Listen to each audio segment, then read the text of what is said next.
शादी के बाद जैसे ही मधु ससुराल पहुंची, वो सीधा रसोई घर में चली गई। पीछे पीछे उसकी सास आ गई। अरे बहू, न तूने कपड़े बदले न हाथ मुंह धोए, सीधा किचन में खाना बनाने आ गई। सासू माँ, आप सब ये बात अच्छी तरह जानते हैं कि मुझे खाना बनाने का कितना शौक है। अगर तेरी यही इच्छा है तो यही सही। ठीक है सासू माँ, अब आप लोग आराम कीजिए, तब तक मैं खाना बना लेती हूँ। उसकी सास वहाँ से चली गई। इसके बाद मधु ने 56 तरह के पकवान बनाकर 1-2 घंटे में तैयार कर दिए।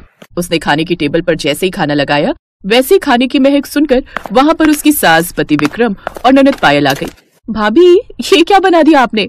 हम तो खुद ब खुद खींचे चले आए यहाँ पर। हाँ मधु, जब खाने की महक इतनी अच्छी है तो खाना कितना स्वादिष्ट होगा। उन लोगों ने खाना शुरू किया।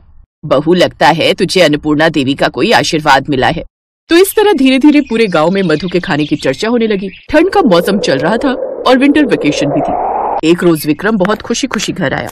माँ, बाहर बर्फबारी हो रही है और ठंड भी बहुत हो रही है। 1 महीने की हम लोगों को छुट्टी मिली है, इसलिए मैंने फैसला किया है कि हम सब एक साथ मनाली घूमने चलेंगे। अरे वाह भैया, क्या खुशखबरी दी आपने। हमें तो लगा था कि आप सिर्फ भाभी को लेकर घूमने जाएंगे। अरे नहीं पायल, ये फैसला मैंने और विक्रम ने मिलकर एक साथ लिया है। जब तक पूरा परिवार साथ ना हो तब तक मजा नहीं आता। बहू खाना तो सबसे अच्छा बनाती ही है। तेरी सोच भी आज की लड़कियों के हिसाब से बहुत अच्छी और बहुत अलग है। चलो जल्दी से हम लोग तैयारी कर लेते हैं। कब निकलना है विक्रम हम लोगों को? माँ, कल सुबह 8 बजे की ट्रेन है। हमें यहाँ से 6 बजे ही निकलना होगा। सब लोग जल्दी उठ जाना। अगले दिन विक्रम का परिवार सुबह बहुत जल्दी उठ गया और 6 बजे ही सारा सामान लेकर घर से निकल गया। वो लोग जैसे ही ट्रेन में बैठे, वैसे ही बहुत तेज बारिश होने लगी और हल्की हल्की बर्फ गिरने लगी, जिससे खिड़की से बाहर का नजारा बहुत खूबसूरत लग रहा था। पायल, ट्रेन के बाहर देखो जरा, ऐसा लग रहा है जैसे ये ट्रेन स्वर्ग में चल रही है। हाँ भाभी, क्या मस्त नजारा है। खैर, शाम तक वो लोग मनाली स्टेशन पहुंच गए। प्लेटफॉर्म पर उतरने के बाद विक्रम ने कहा, अब यहाँ से होटल तक जाने के लिए हमें मेट्रो पकड़नी होगी। अभी रास्ता यहाँ से बहुत दूर है, पहाड़ों के बीच से होकर जाती है वो मेट्रो। फिर तो बड़ा मजा आएगा। विक्रम अपने परिवार को लेकर सीधा मेट्रो स्टेशन पहुंच गया। वहाँ पर बहुत भीड़ थी क्योंकि बहुत सारे कपल वहाँ पर आए हुए थे। माँ, आप लोग यहीं रुकना, कहीं जाना मत। मैं अभी टिकट लेकर आता हूँ। भीड़ बहुत है, कहीं इधर उधर हो गई तो मैं आपको ढूंढता ही रहूंगा। यहाँ पहाड़ी इलाका है, नेटवर्क भी नहीं मिलता जल्दी। बेटा तू फिक्र मत कर, हम सब तुझे इसी जगह मिलेंगे। विक्रम जल्दी से टिकट लेकर उसी जगह पर आया, लेकिन वहाँ पर उसका परिवार मौजूद नहीं था और विक्रम परेशान हो गया।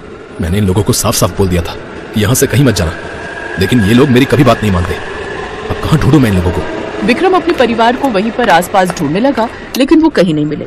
काफी देर ढूंढने के बाद वो थक कर उसी जगह पर बैठ गया। तभी अचानक पीछे से किसी ने हाथ रखा उसके कंधों पर। विक्रम ने जैसे ही पलट कर देखा तो उसका पूरा परिवार खड़ा था। अरे कहाँ चले गए थे आप लोग? मैंने आप लोगों को मना किया था ना यहाँ से कहीं जाने के लिए। अरे आप गुस्सा मत कीजिए, हम लोग यहीं पीछे छिपे हुए थे, बस आपके साथ थोड़ा सा मजाक कर रहे थे और कुछ नहीं। इतने में वहाँ पर मेट्रो ट्रेन आ गई।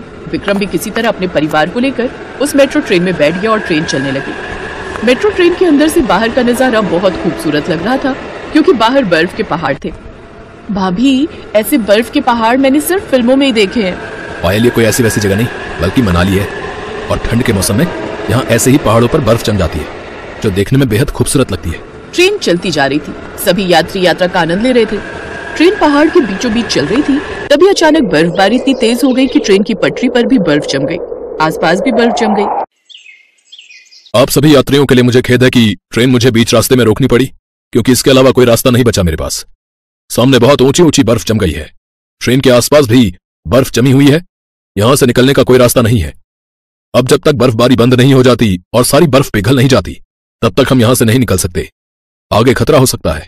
उस बोगी में बैठे सभी यात्री परेशान हो गए। धीरे धीरे रात हो गई, लेकिन बर्फबारी बंद नहीं हुई और वो ट्रेन वहीं खड़ी रही। भाभी, दिन से रात हो गई, हम कब तक यहाँ खड़े रहेंगे? पायल, हमारे हाथ में कुछ भी नहीं है। अगर ये ट्रेन आगे बढ़ती है तो ट्रेन का एक्सीडेंट हो सकता है, और वैसे भी ट्रेन आगे बढ़ ही नहीं सकती जब इतनी मोटी मोटी बर्फ की परत जम गई है। ऐसे ही धीरे धीरे 2 दिन बीत गए, लेकिन न बर्फबारी बंद हुई, न वहाँ पर कोई उनकी मदद करने पहुंच पाया, क्योंकि वो जगह ही कुछ ऐसी थी। सभी यात्री परेशान होने लगे। पता नहीं किसका मुंह देखकर हम लोग मनाली घूमने निकल आए थे। 2 दिन से बिना खाए पिए हम लोग यहाँ फंसे हुए हैं। अरे अब किया भी क्या जा सकता है बहन जी, यहाँ तो खाने पीने का भी कोई इंतजाम नहीं है। वो वाली ट्रेन होती तो हमें खाना मिल जाता, मेट्रो में तो खाने की कोई व्यवस्था भी नहीं होती। उन लोगों की बातें मधु और उसका पूरा परिवार सुन रहा था। तभी अचानक मधु ने अपना एक बड़ा सा बैग खोला, जिसमें एक छोटा सा स्टोव था और खाना बनाने का ढेर सारा सामान भी था। सभी यात्री ये देखकर हैरान हो गए, खास तौर पर उसकी सास। अरे बहू, ये तो वही स्टोव है ना जो तुझे दहेज में मिला था। ये तू यहाँ लेकर क्यों चली आई? और इतना सारा राशन तूने भर लिया, वो भी बिना हमसे बताए। सासू माँ, आप तो जानती हो मैं खाना बनाने के लिए कितनी पागल हूँ, इसीलिए ये सारा अनाज और ये छोटा सा स्टोव मैंने रख लिया था। सोचा था मनाली जाकर हम लोग खुद का बनाया हुआ खाना खाएंगे, क्योंकि वहाँ पता नहीं कैसा खाना मिल जाए हमें। लेकिन अब लगता है कि मेट्रो ट्रेन में ही मुझे खाना बनाना पड़ेगा, क्योंकि सभी लोग भूखे हैं, किसी ने भी 2 दिन से कुछ खाया नहीं है। बहू, कोई कुछ भी कहे, लेकिन ये तुमने बहुत अच्छा किया। हम सब भी तुम्हारी मदद करेंगे, कम से कम भूखे मरने से तो अच्छा ही है। आज तुम्हारी वजह से हम सबकी जान बच जाएगी। भाभी, अब जल्दी से हम लोग मिलकर खाना बनाते हैं। पायल और मधु ने जैसे ही खाना बनाना शुरू किया, वैसे ही सभी यात्रियों की भूख और बढ़ने लगी। उनमें से एक यात्री ने कहा, बेटा, ये क्या बना रही हो तुम? खाने की ऐसी खुशबू हमने आज तक महसूस नहीं की। जब इसकी महक इतनी अच्छी है तो खाने में कैसा होगा? अब मुझसे तो कंट्रोल ही नहीं हो रहा। आप लोग बस थोड़ा सा सब्र कीजिए, बस थोड़ी देर में खाना बनकर तैयार हो जाएगा। और वैसे भी इस बोगी में है ही कितने लोग, ज्यादा से ज्यादा 20 लोग होंगे, सबके लिए भरपूर खाना है। थोड़ी देर बाद मधु ने पूरा खाना बना लिया और उसने सभी को खाना दे दिया। 2 दिन से उन लोगों ने खाना नहीं खाया था, इसीलिए सब जल्दी जल्दी खाना खाने लगे। बहू, सच में ये खाना तो बहुत स्वादिष्ट है। अगर तुम इतना सामान लेकर नहीं आती तो हम सबका क्या होता। दिल से दुआ निकलती है तुम्हारे और तुम्हारे परिवार के लिए। मधु, आज तुम्हारी वजह से हमें इतने सारे लोगों की दुआएं मिल रही हैं। माँ, आपने मेरे लिए इतनी अच्छी लड़की ढूंढी, थैंक्स। मेरा कोई भी फैसला गलत नहीं होता बेटा, चुपचाप खाना खाओ। वैसे भी भूख के मारे तो मेरा सर घूमा जा रहा है। तो इस तरह बातें करते करते पूरी बोगी में मौजूद सभी यात्रियों ने खाना खा लिया। तब जाकर उन्हें थोड़ा सुकून मिला। कुछ घंटे बाद बर्फबारी बंद हुई। अगली सुबह तक ट्रेन की पटरी के सामने से सारी बर्फ पिघलकर खाई में चली गई और ट्रेन एक बार फिर से चलनी शुरू हो गई। भगवान का लाख लाख शुक्र है कि कम से कम रास्ता तो क्लियर हुआ। वो मेट्रो ट्रेन प्लेटफॉर्म पर पहुंचने वाली थी, इसीलिए सभी यात्रियों ने मधु से उसका नंबर मांग लिया। बेटा, इन सबको तुम अपना नंबर दे ही दो, लेकिन मुझे तुम स्पेशली अपना नंबर दे दो। मेरा बहुत बड़ा होटल है। अगर इस खाने की रेसिपी हमें बता दो तो हम तुम्हें लाखों रुपए दे सकते हैं, या फिर तुम हमारे होटल में काम भी कर सकती हो। ये सुनकर विक्रम, उसकी माँ और पायल को मधु पर बहुत गर्व महसूस हुआ। उसने सभी के साथ साथ उस होटल के मालिक को अपना नंबर दे दिया। थोड़ी ही देर बाद प्लेटफॉर्म आ गया और सभी लोग मनाली घूमने लगे। लगभग 1 हफ्ते बाद विक्रम का परिवार मनाली घूमकर वापस अपने घर आ गया। तभी होटल वाले का फोन मधु के पास आया। मधु जी, मैं वही मेट्रो ट्रेन वाला यात्री बोल रहा हूँ। मैंने आपको अपने होटल के बारे में बताया था ना। कल आप अपने पति के साथ मेरे होटल में आ जाइए। मैं आपको अपना एड्रेस मैसेज कर देता हूँ। मधु अपने पति के साथ होटल पहुंची। बातचीत करने के बाद अगले दिन से मधु ने होटल ज्वाइन कर लिया। होटल में मधु मेट्रो में खाना बनाने वाली बहू के नाम से फेमस हो गई। देवर जी, मुझे तो कोमलिका बड़ी पसंद आई। दिखने में भी सुंदर है और अच्छा घर भी है। आपका क्या कहना है? भाभी, मुझे भी कोमलिका पसंद आई। बाकी जो आप लोगों का फैसला होगा वही मुझे भी मंजूर होगा। सच में मेरा देवर कितना संस्कारी है। मैडम जी, मैं भी उसी की कैटेगरी का हूँ। याद है ना, जब आपको पसंद करने आया था तो एक ही नजर में पसंद कर लिया था। उधर अंकुर के माता पिता लड़के वालों से कहते हैं, भाई साहब, बच्चों को तो वो पसंद आ गए। अब आपकी आज्ञा हो तो रिश्ता पक्का करें। हाँ भाई साहब, हमें क्या एतराज होगा। दोनों परिवारों की सहमति से रिश्ता पक्का हो जाता है। उनके जाने के बाद कोमलिका अपनी छोटी बहन से कहती है, तुमने देखा शिवानी, मेरी जेठानी कितनी सस्ती सी साड़ी पहनकर आई थी। लगता है बेचारी का मायका बड़ा गरीब है। वही तो, ऐसी साड़ी तो हमारे घर की नौकरानी भी नहीं पहनती। अरे वो जो मर्जी पहने, तुम्हें क्या करना है। और गरीब घर की हैं तो तुम्हारा ही फायदा है ना, क्योंकि तुम्हारे अमीर माँ बाप तुम्हें इतना सारा दहेज देने वाले हैं कि तुम्हारी सास तो तुम्हें अपनी पलकों पर रखेगी और सारा काम उस गरीब जेठानी को ही करना पड़ेगा। अब शादी की तैयारियां शुरू हो जाती हैं। कोमलिका अपनी शादी की शॉपिंग में अपने लिए महंगी महंगी साड़ियां खरीदती है, जो कि मुंबई के एक बड़े शोरूम से ली हुई होती हैं। ऐसे वो और भी महंगी महंगी साड़ियां खरीदती है। कुछ दिन बाद उनकी शादी का दिन भी आ जाता है। शादी में भी उसकी जेठानी ने मुश्किल से 2000 रुपए तक की साड़ी पहनी थी। जहाँ मंडप में बैठी कोमलिका उसको देखकर मुंह बना रही थी और मन ही मन सोचती है, उफ, इस जेठानी ने तो मेरी नाक कटवा कर रख दी। कम से कम शादी पर तो कुछ महंगी साड़ी खरीद लेती। गरीब कहीं की। शादी के बाद कोमलिका अपने ससुराल आ जाती है, जहाँ दहेज में उसके माँ बाप ने छोटी से लेकर हर बड़ी चीज दी थी। अगले दिन कोमलिका की मुंह दिखाई थी। मोहल्ले की औरतें उसे तोहफा देकर जाती हैं। तभी सस्ती सी साड़ी पहनी उसकी जेठानी अनीता भी एक तोहफा लेकर आती है और अपनी अमीर देवरानी को देती है। सबके जाने के बाद कोमलिका अपनी जेठानी का गिफ्ट खोलती है तो एक साड़ी और शगुन के 1100 रुपए उसमें होते हैं। छी, ये भी कोई साड़ी, एकदम घटिया। जैसे खुद पहनती है वैसी मुझे भी पकड़ा दी। ये तो मैं अपनी काम वाली को ही दे दूंगी। सच में ना अंकुर, तुम्हारी भाभी भी बड़ी कंजूस है। सबने मुझे इतने महंगे तोहफे दिए, लेकिन उसने मुझे सस्ती सी साड़ी पकड़ा दी।